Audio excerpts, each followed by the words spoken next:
Hello, everyone. Welcome to the Merchant Seaman community where men and women are not alone at sea because the Merchant Seaman community is here for he or she. Please take 10 seconds, hit the like button, subscribe, share the video, and please leave a comment. In today's video, we'll be talking about or asking a question. What does it take to be a merchant seaman? I'll be going over some of the things that I think that are important to become a merchant seaman. So first thing, you have to be able to conform. Giving you an example of what I mean about conforming. Let's say you're on a ship and your current supervisor, he asks you to do a certain job. So let's say for 2 months you've been doing that job, no problem. Now your current supervisor, he leaves and a new supervisor comes in. So this new supervisor, he's going to ask you to do that same job, but he's going to ask you to do it in a way that he wants it done. So the new supervisor, he's not concerned about how the old supervisor was having you do it. He's only concerned about how he wants that job done. So you need to be able to conform to certain things like that. Another thing that I think is important, you need to be physically and mentally tough. You need to be physically tough because you're working 12 hours a day, 7 days a week. Now, some ships, or most ships, on Sunday, they only make you work a half a day. So let's say on Sundays you're only working like 8 hours. So you need to be physically tough to make sure you have enough endurance to stand for long hours and to be able to work every day. Also, you want to make sure you're physically tough so that you can endure the heat. Because no matter what department you're working in, whether you're in the deck department, engine department, or the steward department, you're going to have to deal with some type of heat. So if you're working in the deck department, you have to deal with the heat, of working outside on deck. If you're working in the engine room, then you have to deal with the heat coming off of all of the machinery that's in the engine room, as well as the heat outside of the ship.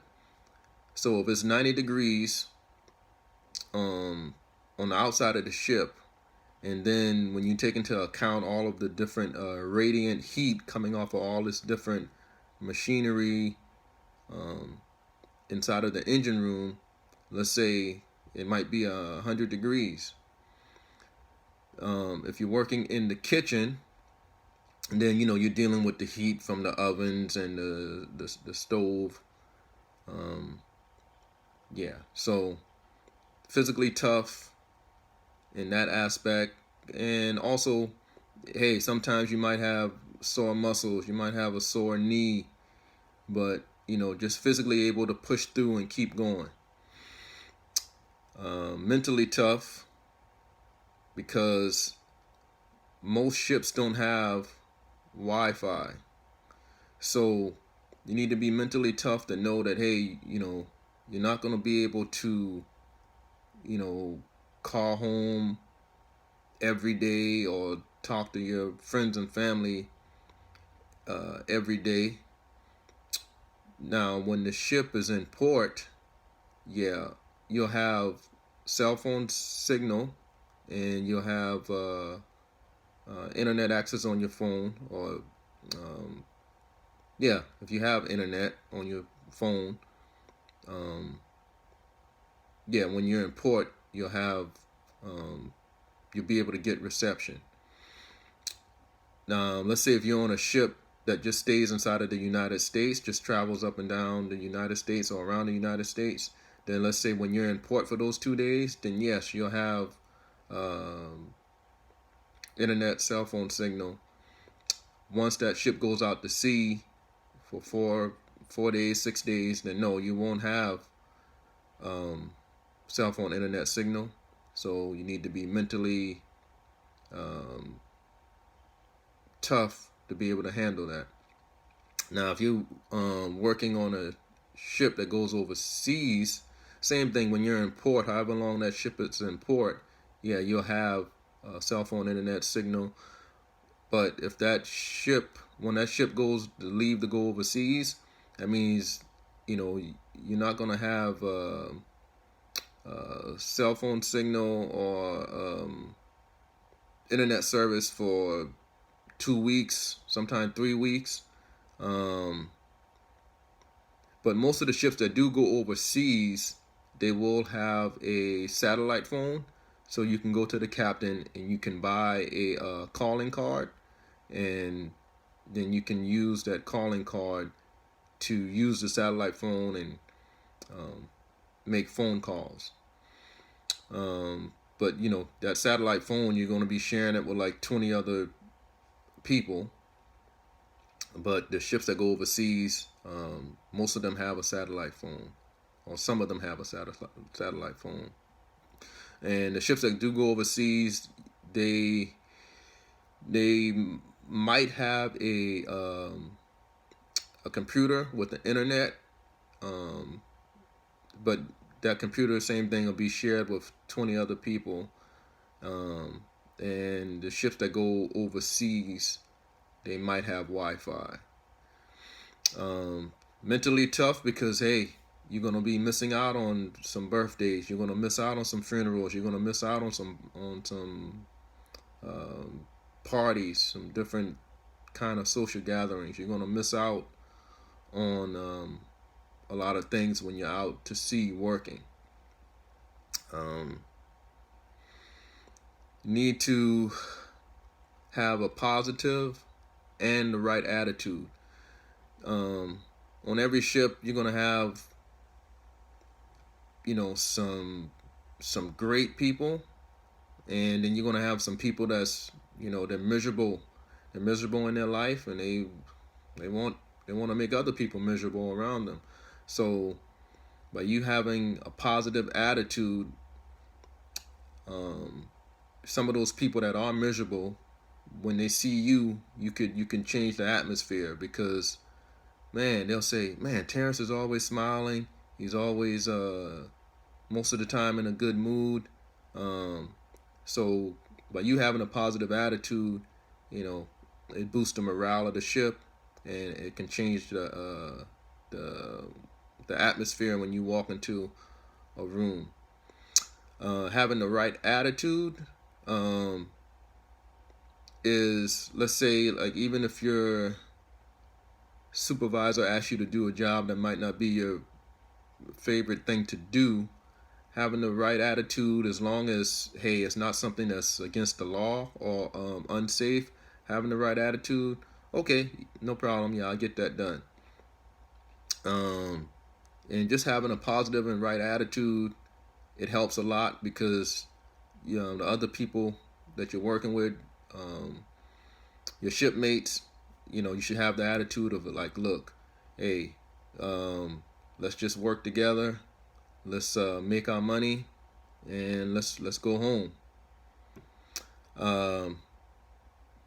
Another thing that I think is important is discipline. Because you're working 12 hours a day, 7 days a week, you need to be disciplined to make sure you go to bed a certain time every night, so you can have enough energy and have enough rest to make it through the next day. Another thing I feel like is very vital is to have a dream or a goal. Like, if your goal is to start investing in real estate, if your goal is to and you're going to save up money because you want to go to culinary school, you saving up money because one day you want to open up a business.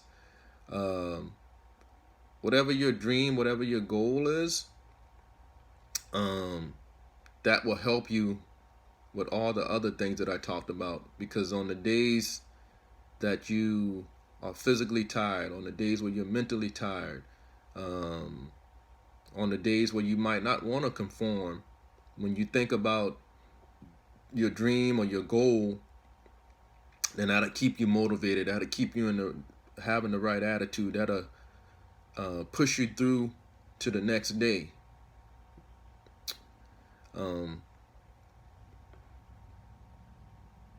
And I think another thing that's important is self-denial, meaning that, like I said, because you're gonna miss out on some birthdays, you're gonna have to endure, the heat,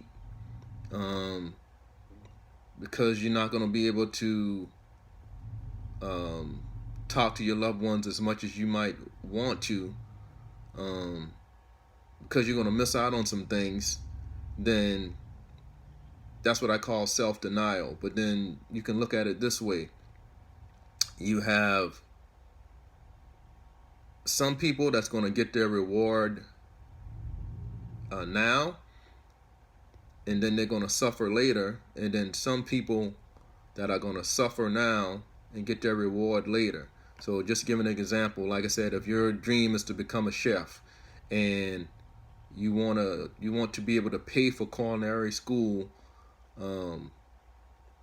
cash instead of getting a loan, or at least pay for most of it with cash, if that's your goal, then yes, you're going to suffer now, meaning you're going to suffer, like I said, working long hours, dealing with the heat, missing out on things. You're going to suffer now, but the reward later is going to be when you're able to pay for school with no loans, and you become a chef, and you might have even saved up enough money to open up a restaurant. So you're going to suffer now and work really hard, but the reward is going to be on the other side of it.